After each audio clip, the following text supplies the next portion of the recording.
I have no free time anymore. Fun. I know, it's hard. Between RIT's Osher and Temple. Well, What classes are you taking at Osher? well, today I had a class on what was it? AI. That was the Oh, class. cool. And then usually I've taken several different ones. We had a mathematics class. We had one on electrical engineering, which I started with years ago. Oh, yeah? Yeah. And let's see, there were another one we did was anthropology, going back to the beginning of the human race. Okay. And really nice lady taught it, and she was a geologist, but she took on teaching that class, and she did a great job. That sounds Yeah. like fun. So we had a lot of different types of classes. Yeah, I took I tried French, but I couldn't make heads or tails. Yeah. All day. Yeah, it's too hard. Oh, Is it- then I've there's some. never learned French. I learned I like to keep Yeah. a list, Yeah. running list of who comes and, But I'm working on. Yeah. I did at Russian. least to me. Oh, you did? Yeah, Russian. I really like that. Yeah. I've been there like Oh, I right. would say 15 times. Oh, wow.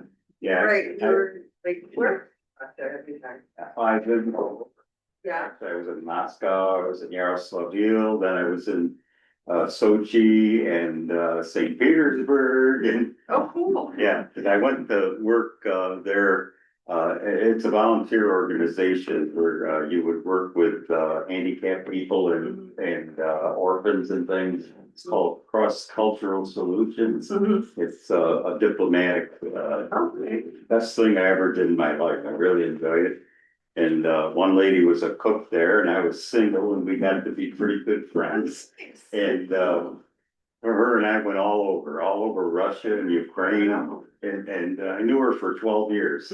But we can't ever get together again Yeah. because things are so bad. Yeah. Yeah, so it's impossible. But a very, very nice lady. Good Yeah. for you. Pardon? Good for you. Yeah.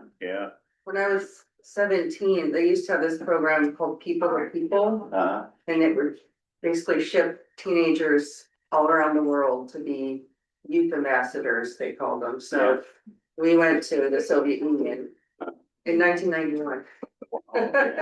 Right. And went all over the place to, Yeah. Siberia, Yeah. Kazakhstan, Estonia. In Siberia, it's beautiful. It really is, it was green. Yeah. It's very, very nice in the summer. Mhm, it was- Yeah, I've been in Siberia. I was in Yakutsk and I think I told you I swam in the lake. Yeah, Lake Baikal, yeah. and it was 37 degrees. Wow.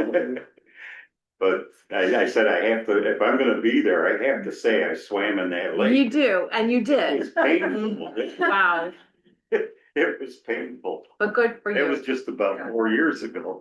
Wow. Yeah, Wow. I was older when I did it. For you. Yeah. Glad you're here. Thanks. But Russia's a beautiful country. Then we were in Ukraine too, quite a while. They're both, I can't understand them having a war. I just can't. I can't understand anyone doing that, but. You know, the Russians have relatives back and forth in Ukraine and Russia. We have family there. Yeah. And so it's nothing for a Ukrainian and Russian to be married and have a family. Yeah. But I can't believe they're fighting. It's just. Yeah. Not good. No, not good. Not good at all. I think we need an intermediate to be in class. Yeah, but that's, we're gonna kind of talk about like what anybody wants and what. Yeah, there was just so much we covered and I feel like we just scratched. So that's, okay, so we'll really start in another minute, but here's my plan for tonight. Because the topic is modernity and this, so I put together not much of a timeline because there's just too much, but some little bits and pieces so that we can go over some more modern history. But what I really would like to do is talk about, Jewish identity and where we're going. And I also made a little form about where, about like what was missing from this class, or what you liked, or what you would like to see next time. So that, yes, there's no reason why we couldn't do like Judaism 201. Yeah. And we're gonna do 101 next year, but we could do 201 at the same time. You know, it's up to the powers that be, so. But, it might be it, because we had to reschedule, and last week it was good that we all stayed home last week, but, yeah. It was. People came over here. Yeah. Let's start with just the last little bit of history, and the history. There's so much, and there's so many things that we never really get to, but we're going, and there's nobody. Thank you. I'm gonna put this up. Okay. That way, just if we see if I doubt anybody's gonna come to the Zoom, you just look over there. Okay. So we did a history class earlier in these 15 weeks, which would have been last calendar year. And we talked about from the beginning, it was supposed to really go up through the emancipation and the Enlightenment, but it didn't. I think we got as far as Spain, because there's just too much. Hi, welcome. Better to see you here than where I saw you twice earlier today. But, yeah. But good thing that I did see you there also. Oh, yeah. So we got through Spain, or we talked about Spain, but I thought we would kind of start there. Though I put a couple of things on the timeline first, just to kind of get us going, and can all tie back to when we were talking about anti-Semitism. This all circles around. But in 1290, the Jews were expelled from England and France. They were allowed back in later, but I didn't put that in. But 1348 is the Black Plague all over Europe. And who is to blame for the Black Plague? Yeah, we are. Yes. Welcome.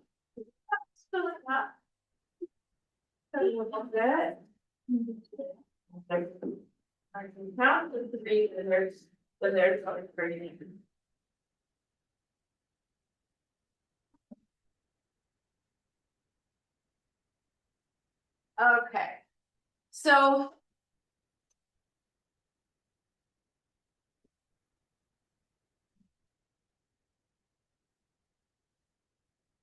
So moving back to Spain, it was a time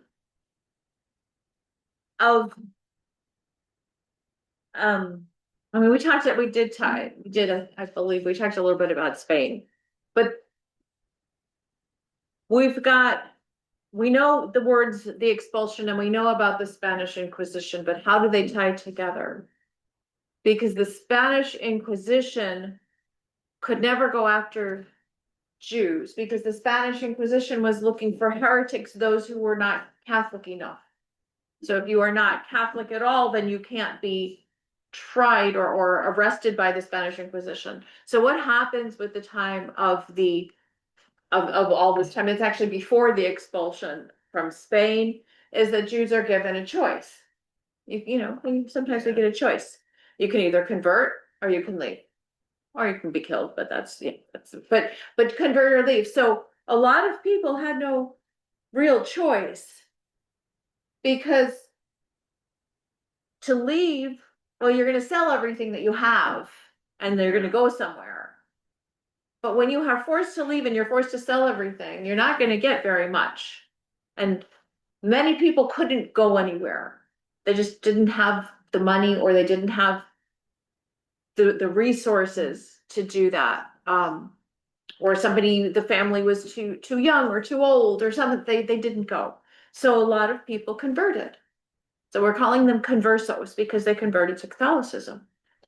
But a lot of those who converted to Catholicism did so in name. Mhm. And so we have lots and lots and lots of crypto Jews, Jews who on the outside were Catholics, but still kept some traditions and kept in their heart that they were still Jewish. For a long time, they were called Marranos, which is not a very nice term. Sometimes they're just called conversos, but not all who converted were secret Jews. Some actually converted and said, okay, I'm going to go on with my new life. So those who converted, and anybody who converted could be subject to the Inquisition. And so it was those conversos, those crypto Jews that the Inquisition was going after to try and get you to torture you, to give the names of others who were not good Catholics and who were practicing Judaism in secret. Mhm. And all kinds of different ways to know. But for hundreds of years, families would keep these secret traditions. And it's such a fascinating history. And I found this, I gave you a link there, and I'm going to send this electronically, and I'll send you the link as well. But this story from Colorado Public Radio, or Colorado History Colorado, gives a really great picture, actually. I was just looking for little stories, and this is a big story that explains all of this really well. Because 500 years later, you find families in South America, in the US, in the Southwest, in Spain, in Portugal. This story doesn't really talk about those in Portugal, but amazing stories of these little villages in Portugal that still kept tradition. Families still kept traditions, but they thought there were no more Jews anywhere else in the world because they were in these little villages. And some families didn't even know what these traditions were, but they still kept different traditions. Or you hear stories of people in the Southwest in the US. You don't know that their family had been Jewish 500 years ago, but they still keep these little traditions. And so we could spend the whole hour talking about this, but we won't. So I found this wonderful resource that I'm going to send you as well. So that was, again, we could spend an hour. We do need 201 because then we could talk about all of these things in more depth. But to get to other things tonight, such a fascinating part of our history that we should know. So when we talk about different groups of Jews, which we've done before briefly, but we've got the Sephardim, the Sephardic Jews, and the Ashkenazi Jews, and the Mizrahi Jews. So those who came from Spain are the Sephardic. The word Sfarad in Hebrew is Spain. So Sephardic Jews are those who left Spain, or lived in Spain first, and then traveled throughout wherever after the expulsion. Ashkenazi Jews came from Eastern Europe. So now we're going to get there to the development of the communities of Jews in Eastern Europe. Mizrahi Jews are Jews. Mizrach is east, but Jews from the Middle East who kind of stayed there. Or some of them came from Spain and went back there, but some of them just stayed there for thousands of years. All over in Israel, in Iran, Iraq, Egypt, Yemen, thousands of years. Jews, Syria, Lebanon, all these Jewish communities that are no more, because that's a whole nother story of how they were kicked out in the 40s and 50s. But that's a different story. That's modern history, but we're not there yet. So Jews were not necessarily welcomed with open arms into the Eastern Europe, but Jews were living in Eastern Europe. Actually, there was one time when Poland opened the doors wide and let people in, and wasn't always so great. But we're going to jump and again, since we're just hitting on some key pieces, we're going to talk about the Baal Shem Tov, because he was kind of a fun, interesting guy. Baal Shem Tov, it means the master of a good name. He is the one who started the whole movement of Hasidism. And he emphasized joy in life, joy in learning, joy in God, joy in everything. And I've got some quotes. And then we have him on the other side, we have those Talmudists. Not that the Baal Shem Tov wasn't one, he was to study. And it's not that the Hasidim at the time didn't study, but they did it with this joy. And the Talmudists were more strict in their learning and their, not that they were really verses, but they were the two big branches within Eastern Europe. The Vilna Gaon in Lithuania was like that, the leader of these mitnagim, these more traditional yeshiva study Jews. So I would, because quotes give us a little taste of who these people were, and there's some wonderful Baal Shem Tov quotes, wonderful Baal Shem Tov stories, which would be a whole nother class as well. Baal Shem Tov said there were three loves: the love of God, the love of Torah, and the love of one's fellow. And then those loves are all truly one, is what he said. Baal Shem Tov said, your fellow is your mirror. If your own face is clean, so will be the image you perceive. But should you look upon your fellow and see a blemish, it is your own imperfection that you are encountering. You are being shown what it is that you must correct within yourself. Our sages have said that slander kills all three: the subject of the slander, the one who relates it, and the listener. This is all in spiritual terms, which is more severe than physical murder. Baal Shem Tov said, the cleaving to God is the master key that opens all locks. Every Jew, including the most simple, possesses the ability to cleave to the words of Torah and prayer, thereby achieving the highest degrees of unity with God. The Vilna Gaon, a couple of quotes from the Vilna Gaon. The bottom line is that to earn a share in the next world, one should preserve one's tongue. And that is worth more than the whole Torah and doing good deeds. They kind of have the same message, but they just went about it in different ways. The entire purpose of our existence is to overcome our negative habits, which all good quotes. Jumping ahead, in the late 18th century, up until the time of the Russian Revolution, the Jews were living in this pale of settlement in the western area of Russia. Think small little shtetls, these small towns like Fiddler on the Roof. But Jews were really restricted. The towns weren't exclusively Jewish, but they were not. They were mostly in their own areas. Pogroms, these terrible killing sprees among the Jewish communities there. It was not a very happy time. But it was in small little groupings. There it was happy, and they were scared at the same time. And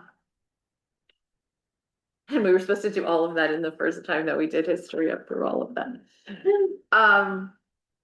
The end of the 19th century, we have this great enlightenment through Europe and this emancipation of people being free.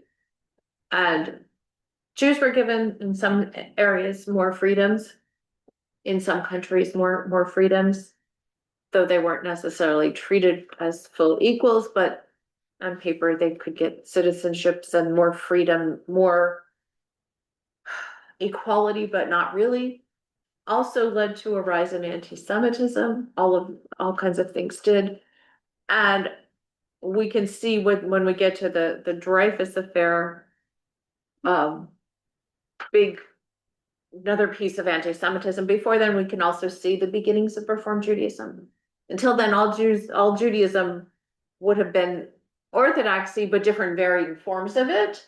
Whether you were wherever you were and however it looked where you lived, but Reform Judaism comes about before conservative Judaism by a long while. But in Germany in the late 1800s or mid 1800s, we see the birth of Reform Judaism.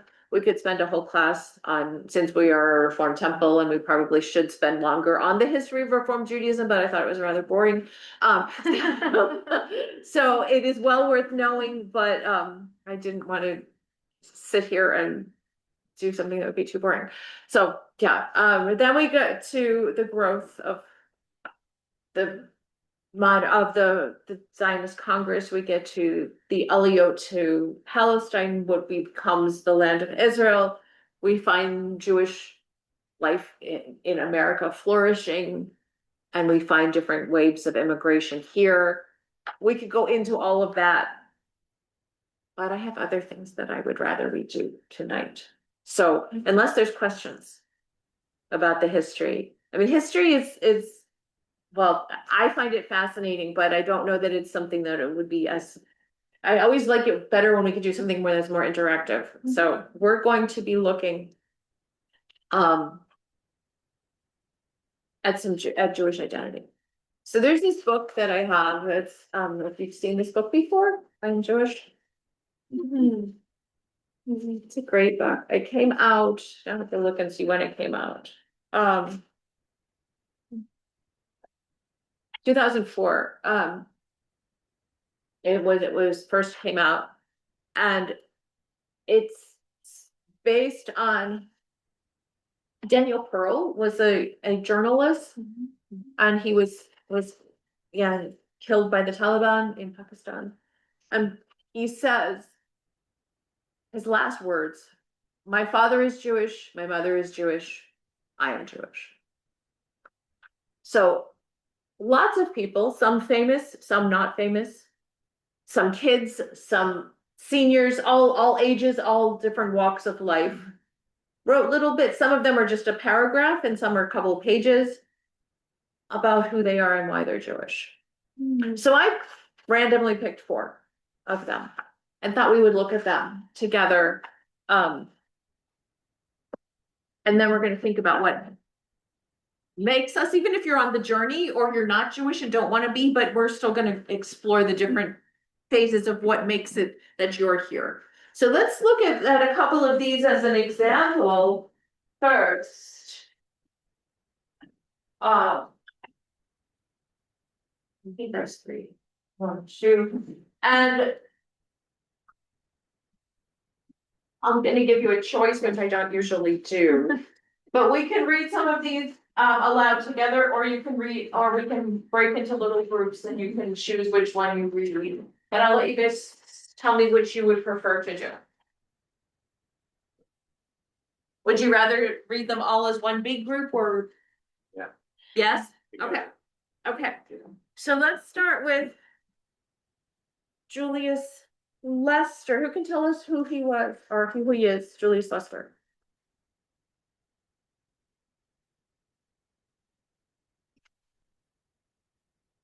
Okay. I can read. Okay.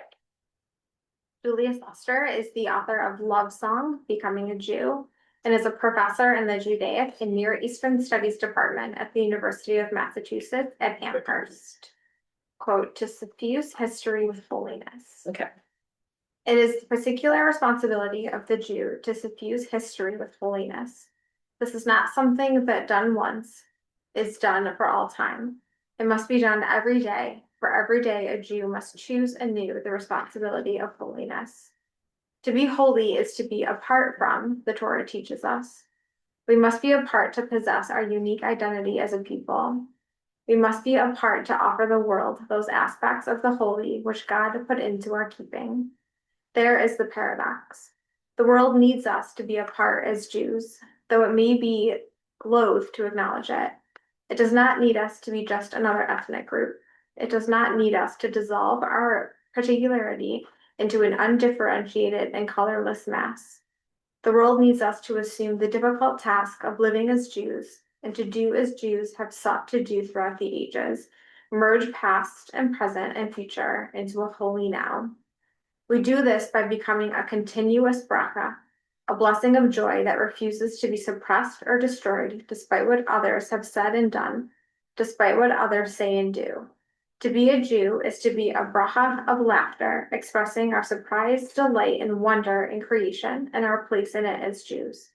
We are called to be a bracha of unending love, because to be a Jew is to be in love with a God, a people, and a land. To be a Jew is to live that love boldly, defiantly, joyously, to become that love in life with the fluidity of a melody understood in the silence of the soul. To be a Jew is to be a love song to the God of our people and to the world. Thank you. Okay, and then the next one is Chaim Kramer. Who would like to read Chaim Kramer?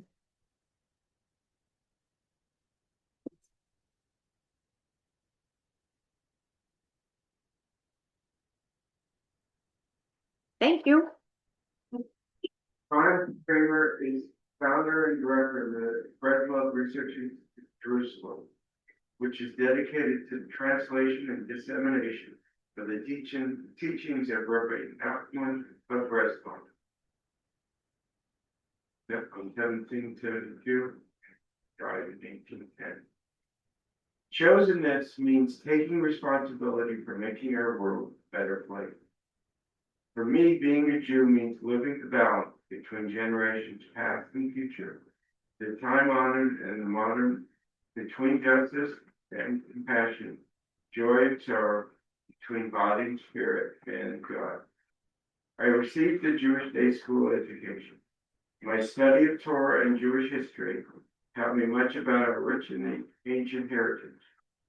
To this day, it amazes me how our traditions remain a bedrock of stability, a grounding force in a fast-changing, chaotic world. Perhaps the lessons that inspired me most, that most influenced my choices in life, were those that spoke of the Jewish people's gift for giving.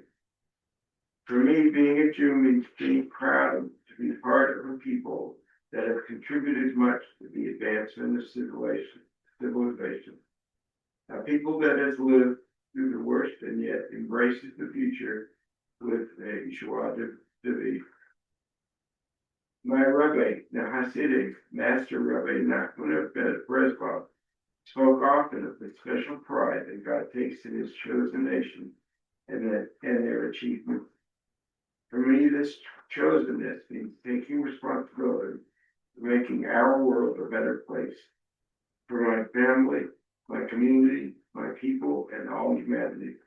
As Rabbi Nachman taught, if you believe that you can damage, then believe that you can fix.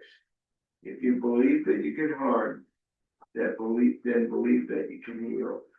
Rabbi Nachman in Likutei Moharan 2. Thank you. There's some wonderful books of the quotes of Rabbi Nachman of Breslov. He's got some really great wisdom to share. Who wants to read the next one?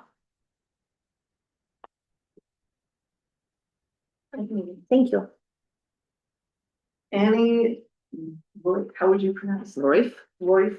I don't know. Is the author of 12 books of fiction and nonfiction and a contributor to the Jerusalem Report. The color of my humanity is Jewish. I am Jewish, which is a biological fact.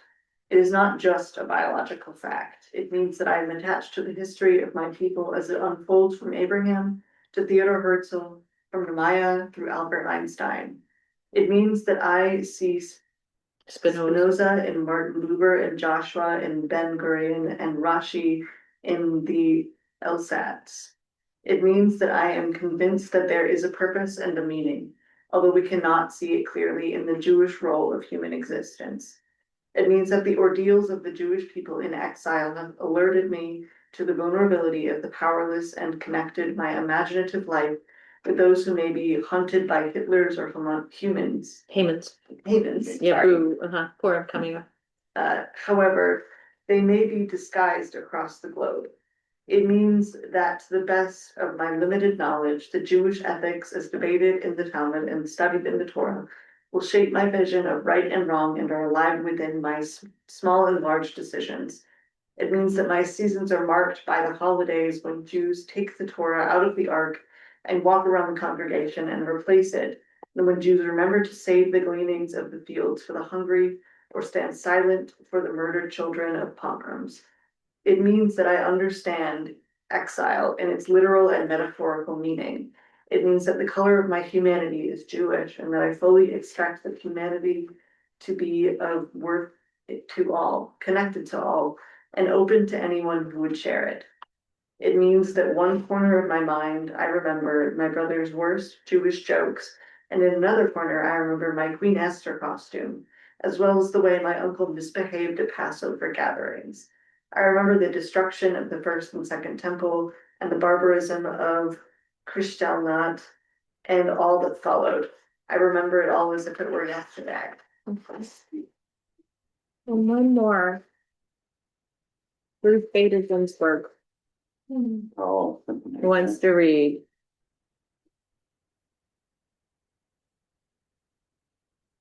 Sure. Okay. Ruth Bader Ginsburg, Associate Justice of the United States Supreme Court, was nominated by President Clinton in 1993 and took the oath of office on August 10th, 1993. Prior to her appointment to the Supreme Court, she served for 13 years on the bench of the United States Court of Appeals for the District of Columbia Circuit, and earlier taught on the law faculties of Rutgers and Columbia. The demand for justice runs through the entirety of the Jewish history and Jewish tradition. Former Supreme Court Justice Arthur Goldberg once said, "My concern for justice, for peace, for enlightenment stems from my heritage."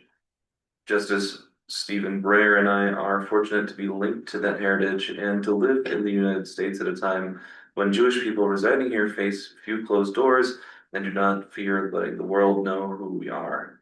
For example, I say who I am in certain visible signs. The command from Deuteronomy appears in artworks and Hebrew letters on 3 walls and a table in my chambers.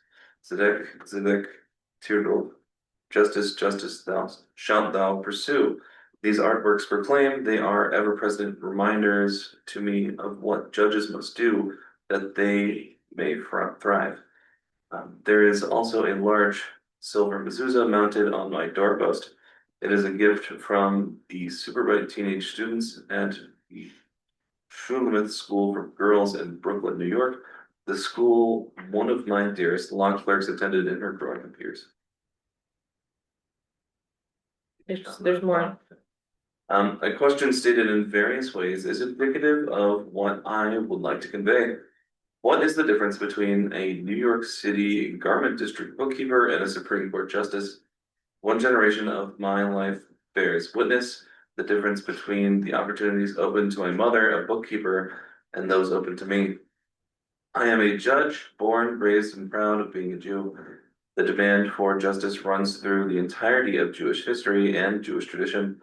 I hope in all the years I have the good fortune to serve on the bench of the Supreme Court of the United States, I will have the strength and courage to remain steadfast in the service of that demand. Thank you. So each of them has a different feeling about their Judaism, different pieces of their Jewish identity that stand out. So I made a list. It's not an exclusive list. There's also other there, and it's just kind of random. I almost did it alphabetically, but then I thought I'm just going to do it random. So what I want you to do is you can use the back, or you can use a piece of paper, and I have pencils if you need them. Is we're going to take this and we're going to think, because we can make a star.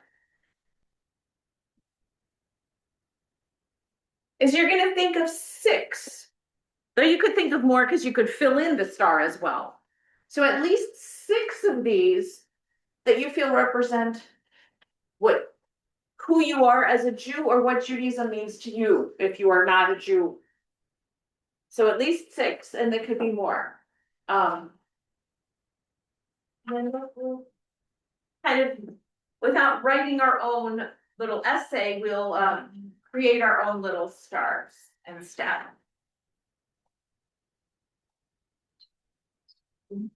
Anybody need a paper? Yeah, I'm I good. have some. I've also got a whole stack of paper and I've got pencils. If anybody would like. You can also just use the back of this paper that I'm giving you now. Oh. Pauline, one quick thing. Yeah.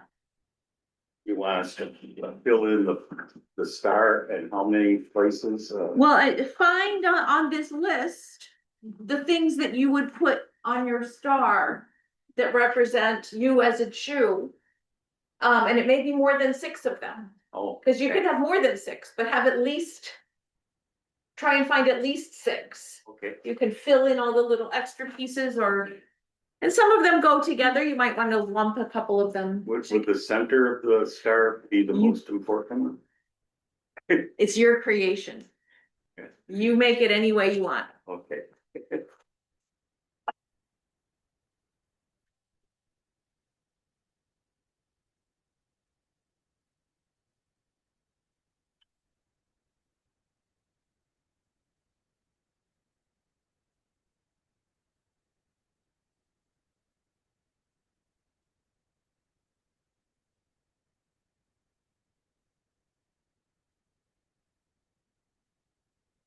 I think it's good. Absolutely. Anybody else need a pencil?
Just another minute, because it looks like most people are done.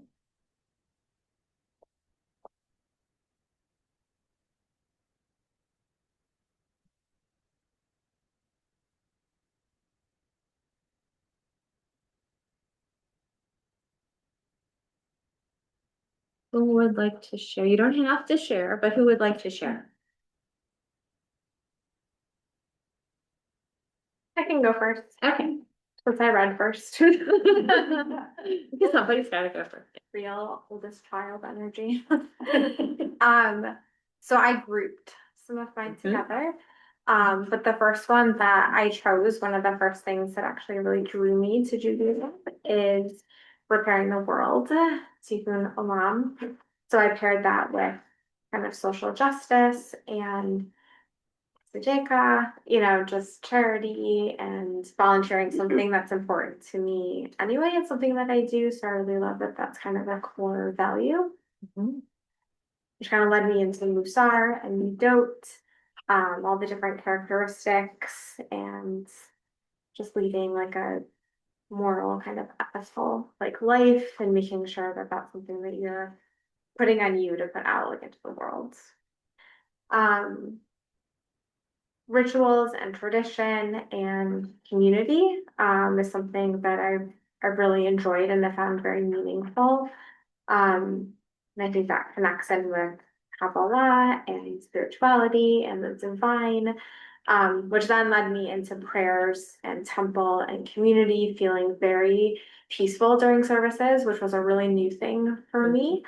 And knowing that it's okay and even encouraged, that you can struggle with the concept of God and that God isn't like a judgmental old man in the sky, which was something I grew up with. And then when I think about like being Jewish, I think about Israel. I've been to Israel, but I don't think I really realized just how central and meaningful that is to like the Jewish people. So that was on my story. That was lovely. Thank you. Thank you. Is there anybody else who would like to share? Oh, sure. Okay. I did in the center of my star. Mhm. I did community and synagogue. Because I think that is what this is my community, is how I looked at that. And going around all the points, I did things like spirituality, prayers, study, Jewish culture, rituals, holidays, celebrations. So I think a lot of how I look at my Judaism has always been really was holiday. What were the traditions? What was I doing? It's only been the last so many years that I've been coming to services every week. So I can see the changes. And then of course, also we did like Tikkun Olam and social justice, but that's all part of this. I did it as my community, is just looking at where everything is centering out from, and it is centering out from this community. Thank you. Anyone? Jeff? The first thing I wrote down was family. Just from having several kids and raising them all Jewish. And now with a granddaughter who's being raised Jewish. That also that kind of we've as a family, we've always celebrated a lot of the holidays together. So rituals and traditions was also one of the next things that I thought of. Tikkun Olam and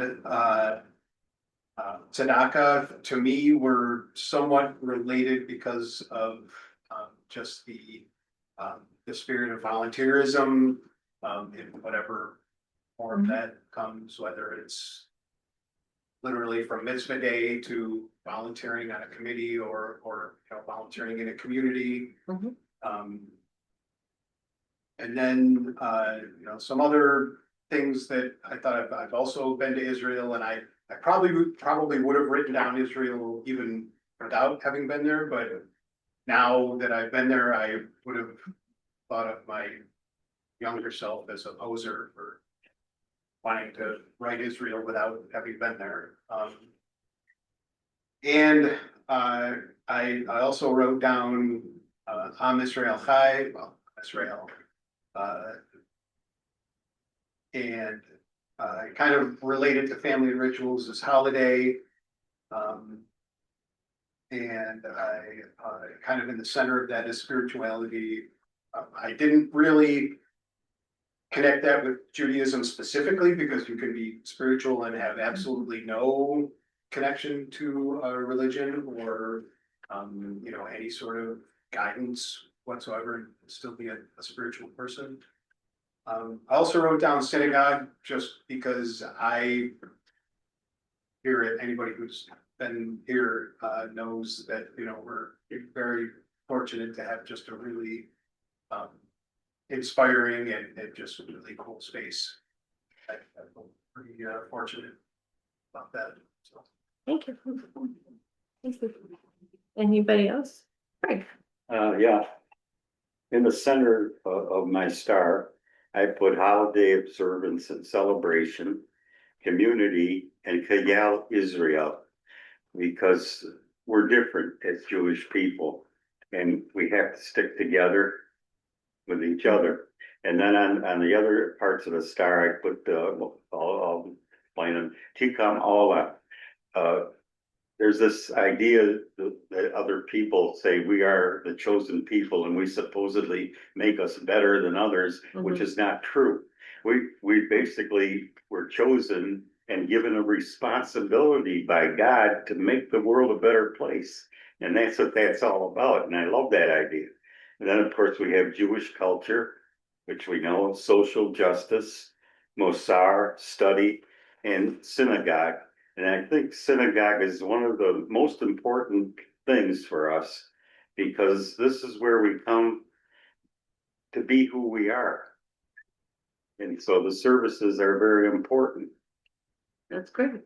Thank you. That was great. Anybody else? I think the first one that stood out to me was community. It's weird because when I was starting out, studying was like mostly what I was doing, but I mean, it's an important part of Judaism still, but I feel it less. So now that I'm deeper into it, there's more for me it feels less like I'm studying and more it's community. I also put rituals and traditions, Tikkun Olam. A lot of it has switched for me to philosophy type stuff. So Kabbalah, spirituality, and then the Sarmadot as well.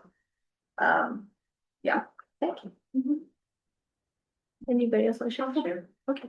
So the more I wrote, the more it started raining down the page. So I'll try to focus on a couple of things. So ancestors came up for me and memory. And part of that is for me, my family who survived the Holocaust, and I feel a lot of connection to them and a lot of responsibility going forward to their memory and telling their stories, keeping that alive. Also, community.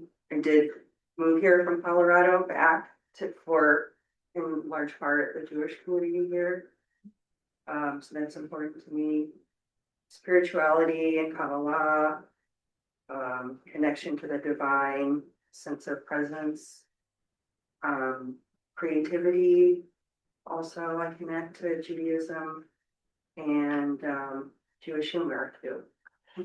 Great, thank you. Thank you. Anyone else want to share? You don't have to share. Okay, but thank you, because it's for you to think about. Sharing is lovely, but it's really for you to help figure out who you are, which is part of what this journey is all about. But the journey of this class is coming to an end, as we know, and it's very sad. So I created a little form that I'm going to ask you to take some time, and you can put your name, but you can leave these anonymous, but it's going to help me and Rabbi and Cantor as we move forward with the next round of Judaism 101 and also whatever may come next. Maybe we can have Judaism 201. Or something else that you might want for us to do. Thank you.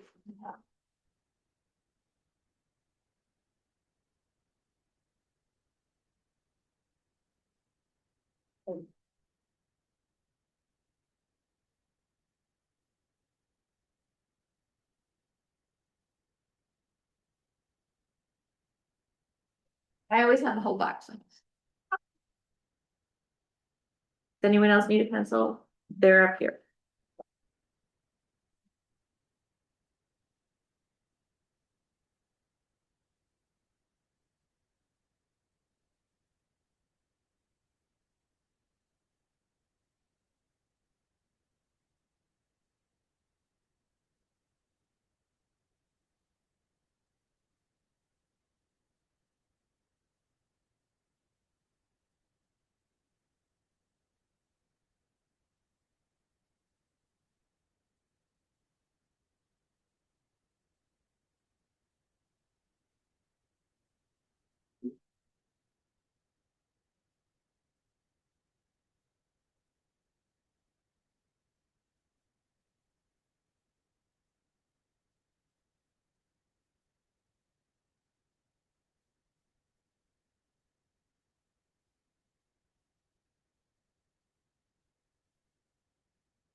Thank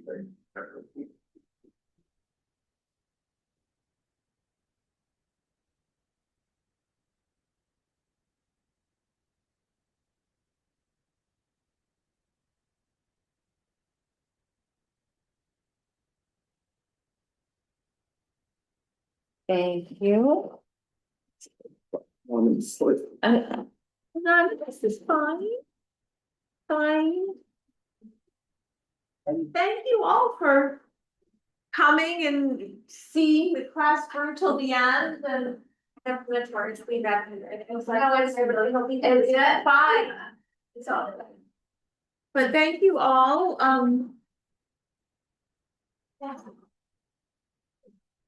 Thank you. oh, thank you. And I will send you one more email with,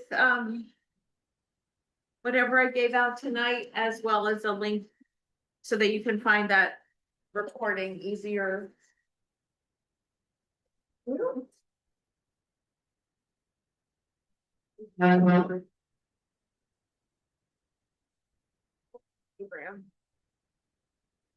Cause it's still have fever class and you know, so Yeah. in a month, so. I'm gonna study finally. Yeah, we. Until March. And then we come back and we go. That's a big. Yeah, it'd be good. I watched. Yeah, I figure I'm coming here for the thing afterwards. I might as well sit there and just absorb. Listen. That's it. I haven't had a chance to. Slowly coming.